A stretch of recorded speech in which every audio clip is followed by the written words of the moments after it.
Question number 31 क्या बोल रहा है? कुल संपत्ति कितनी है बाबू का? टोटल लायबिलिटीज बाबू का कितना है? और करंट लायबिलिटीज कितना है? और बोल क्या रहा है? डेट इक्विटी रेशियो निकालने के लिए। तो डेट इक्विटी रेशियो बराबर क्या होता है? डेट बाय इक्विटी होता है कि नहीं होता है? अब डेट का मतलब होता है कर्ज, और वो भी कौन सा बाबू का? Long term loan. Long term loan. अब ये लॉन्ग टर्म लोन क्या होता है? तो बाबू का यहाँ पे देखो क्या बता रखा है, टोटल लायबिलिटीज कितना बता रखा है। इस टोटल लायबिलिटीज में आप जानते हो पहले से कि लायबिलिटीज दो तरीके का होता है, एक करंट लायबिलिटीज, एक नॉन करंट लायबिलिटीज। क्लियर है? और ये दोनों मिलाकर 2,60,000। अब क्या हो रहा है बच्चे का कि हमें क्या करना होगा? जब करंट लायबिलिटीज अगर दे रखा है कितना बाबू का, तो पक्का है कि नॉन करंट लायबिलिटीज कितना बच गया? 2,20,000 बच गया। तो आप सोचो कि डेट इक्विटी रेशियो में हमने क्या निकाल लिया? डेट निकाल लिया। डेट निकल गया ना। अब किसकी बारी आ गई? इक्विटी की बारी आ गई। तो अब देखो यहाँ पर कि हम लोग बैलेंस शीट को ध्यान देंगे। बैलेंस शीट में हम लोग जानते हैं इधर एसेट्स होता है कैपिटल, और ये टोटल लायबिलिटीज आपका 2,00,000।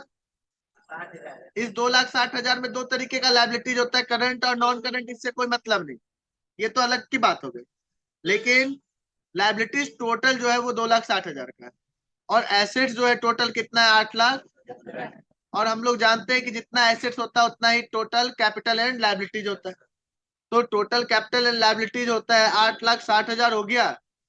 8,60,000 में आपने 2,60,000, आपने 8,10,000 है, सॉरी, उसमें से आपने कितना घटा दिया?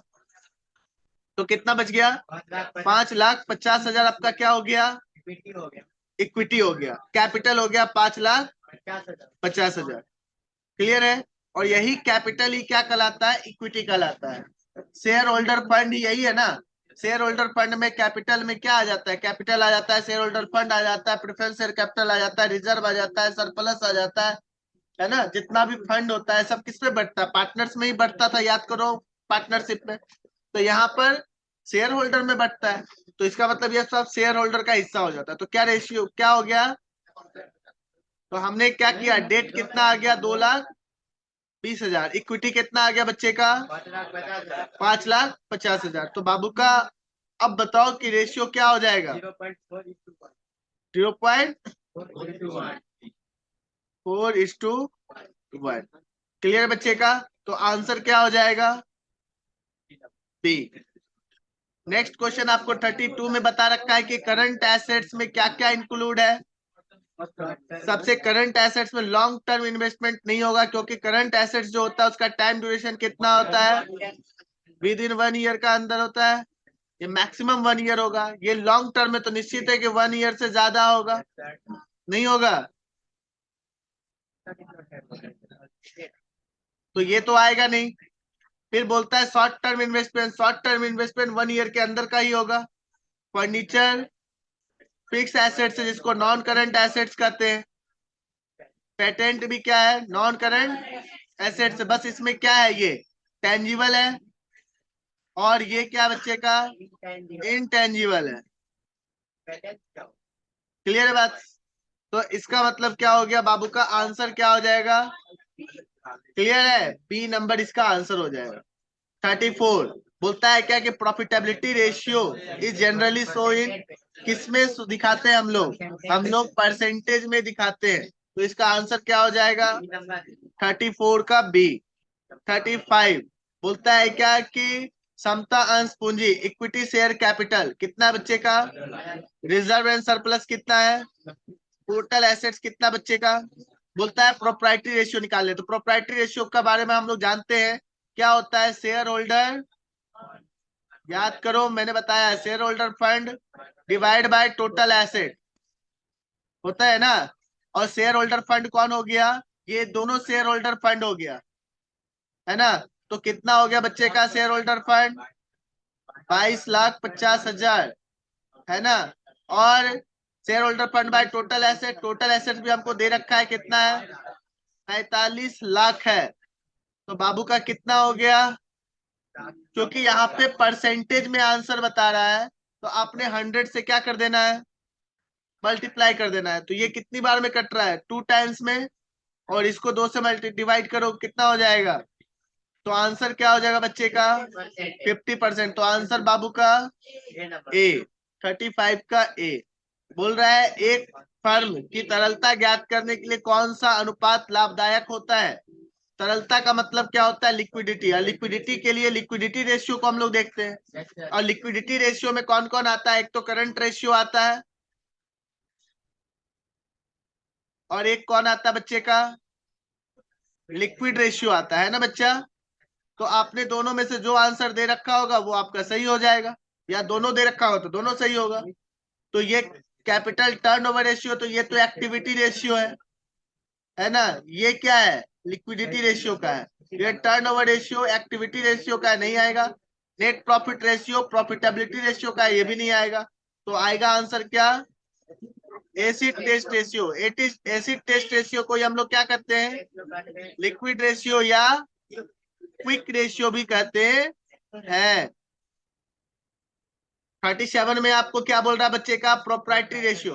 पहली बात हमेशा याद रखना है कि प्रोप्राइटर का मतलब मालिक, मालिक का मतलब शेयर होल्डर फंड। तो शेयर होल्डर फंड को पहले लिखना है। शेयर होल्डर फंड और एसेट्स के बीच का हम संबंध देखते हैं, इस दोनों के बीच का क्या रिलेशन है उसको हम लोग प्रोप्राइटरी रेशियो में देखते हैं। तो share holder fund divide by total assets, तो आंसर इसका सी। क्लियर है बच्चे का? बोलता है क्या कि आंतरिक और बाह्य स्वामित्व के मध्य में एक संतोषजनक अनुपात। मतलब यहाँ पे ये क्या बोल रहा है आप अच्छे से समझो। इंटरनल और एक्सटर्नल इक्विटी। इंटरनल का मतलब जो कैपिटल लगाया जा रहा है ना, जो आप लगा रहे हो, शेयर होल्डर से पैसे लिए जा रहे हैं। और एक्सटर्नल का मतलब जो बाहर वाले से लिया जा रहा है लंबे समय के लिए।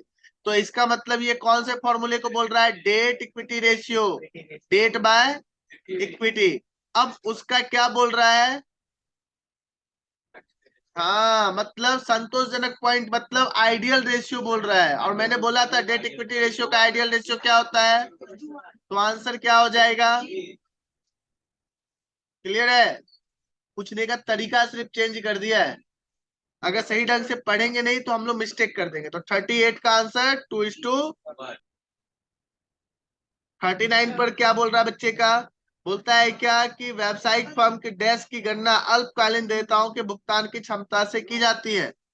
सबसे पहली बात होती है क्या कि हम लोग शॉर्ट टर्म जो लोन होता है या शॉर्ट टर्म लायबिलिटीज होता है उसको पेमेंट कैसे कर पाते हैं हम लोग? बताओ। करंट एसेट से। ये हमेशा जानते हैं शॉर्ट टर्म लायबिलिटीज का मतलब होता है लिक्विड लायबिलिटी।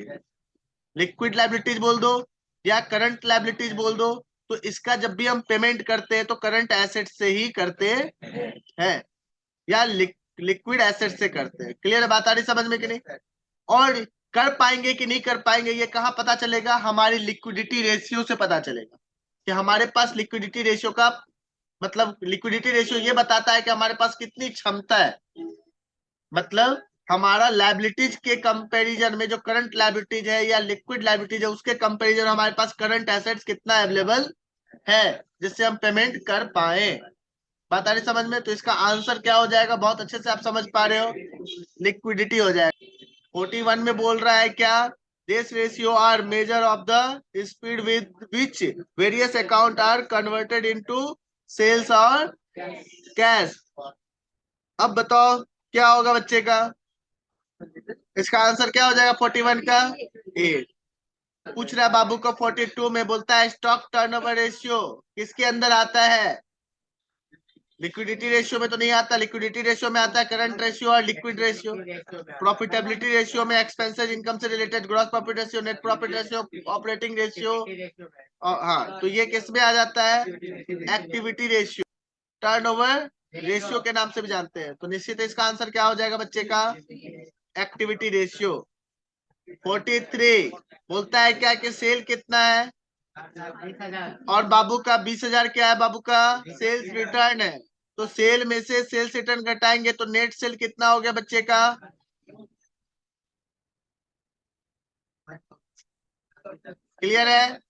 अब बोल क्या रहा है, बेचे गए माल की लागत कितनी है ना, मतलब कॉस्ट कितना है, निश्चित है कि इस सामान को जो बेचा गया उसका लागत इतने का था, तो निश्चित है कि आपका प्रॉफिट जो बता रहा है वो ग्रॉस प्रॉफिट कितना बता रहा है। सेल्स में से आपने कॉस्ट को घटाया तो 80,000 का आपका क्या हो गया, ग्रॉस प्रॉफिट।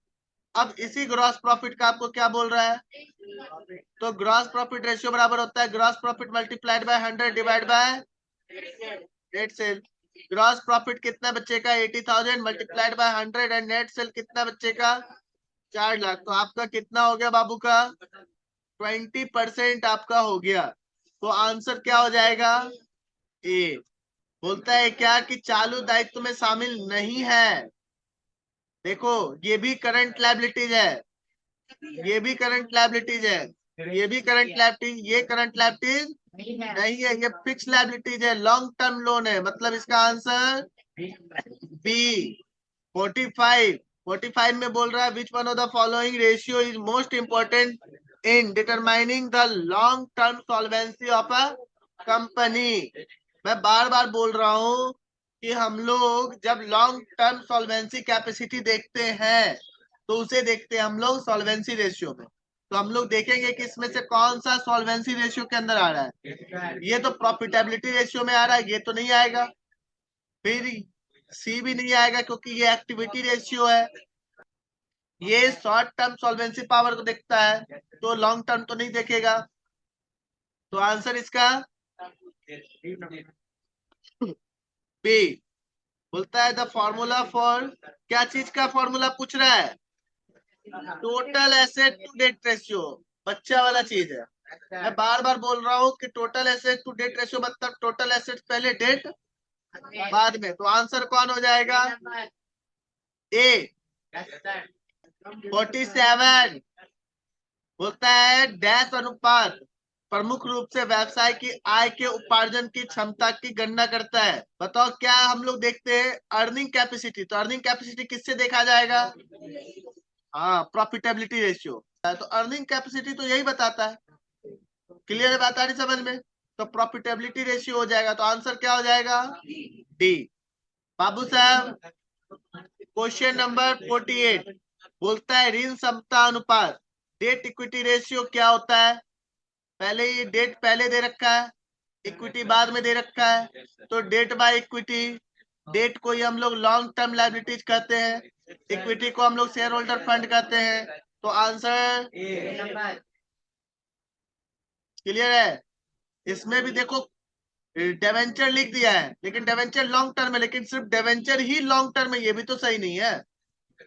हाँ, और इक्विटी दे रखा है शेयर कैपिटल, ये सही है कि शेयर होल्डर फंड है, लेकिन ये भी तो सही नहीं है कि सिर्फ इक्विटी तो शेयर होल्डर फंड नहीं है, प्रेफरेंस शेयर कैपिटल भी है, रिजर्व भी है, फंड भी है, वो सब भी पार्टनर्स में डिस्ट्रीब्यूट करते थे, कहाँ पे, पार्टनरशिप में। तो यहाँ पर शेयर होल्डर में डिस्ट्रीब्यूट होता है।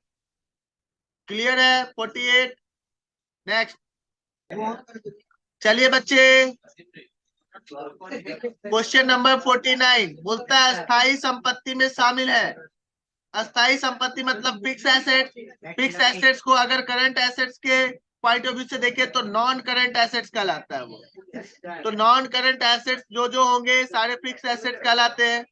तो ये क्या है बाबू का, करंट एसेट्स है, ये क्या है करंट एसेट्स है, ये क्या है करंट एसेट्स है, और मशीनरी जो है वो नॉन करंट एसेट्स है। तो इसका आंसर क्या हो जाएगा, clear. Question number 50, question number 50 में बोल रहा है क्या कि which of the following is not operating expenses. देखो एडवर्टीजमेंट ऑपरेटिंग एक्सपेंसेस है, सैलरी भी ऑपरेटिंग एक्सपेंसेस है, डिस्ट्रीब्यूटेड एक्सपेंस, डिस्ट्रीब्यूशन एक्सपेंसेस भी क्या है। तो loss on sale of car, जब मैं बताया था, कल ही बताया था कि अगर हम लोग किसी एसेट्स को या लायबिलिटीज को, मतलब किसी एसेट्स को बेचते हैं या लायबिलिटीज को पेमेंट करते हैं, उस तरीके से कभी भी हमें प्रॉफिट या लॉस होता है, मतलब एसेट्स और लायबिलिटीज से रिलेटेड अगर प्रॉफिट लॉस होता है तो वो हमारा क्या हो जाता है बच्चे का, नॉन ऑपरेटिंग हो जाता है। क्लियर है बात आ रही समझ में, इसलिए इसका आंसर क्या हो जाएगा 51। बोलता है cost of good sold, cost of good sold क्या होता है, सेल्स में से आपने क्या घटा देना है, प्रॉफिट घटा देना है। तो आंसर क्या हो जाएगा बच्चे का, बी इसका आंसर हो जाएगा। 52 बोलता है लेनदार आवर्तन अनुपात में क्या शामिल किया जाता है, creditor turnover ratio take into account. क्या लेते हैं हम लोग, क्रेडिटर टर्नओवर रेशियो किस पर डिपेंड करता है, क्रेडिट पर, क्रेडिट परचेज पर। और क्रेडिट परचेज से हमारा क्या बनता है, क्रेडिटर बनता है। इसका मतलब हम लोग क्रेडिटर टर्नओवर रेशियो में हम लोग जो टच करेंगे वो क्रेडिट परचेज को टच करेंगे। तो आंसर क्या हो जाएगा, ए। 53 बोलता है क्या कि ओपनिंग स्टॉक कितना बच्चे का, क्लोजिंग स्टॉक कितना है, बेचे गए माल की लागत कितनी है, और स्टॉक टर्नओवर रेशियो निकालना है। स्टॉक टर्नओवर रेशियो बराबर होता है कॉस्ट बाय एवरेज स्टॉक। तो कॉस्ट ऑफ गुड सोल्ड आपको दे रखा है पहले से, और एवरेज स्टॉक निकालना है आपको। Opening plus closing divide by 2। तो ओपनिंग कितना 50,000, क्लोजिंग 60,000, दोनों मिलके 1,10,000 डिवाइड बाय 2 मतलब 55,000। तो आपका क्या हो जाएगा बच्चे का, 4 टाइम्स। क्लियर है बच्चा।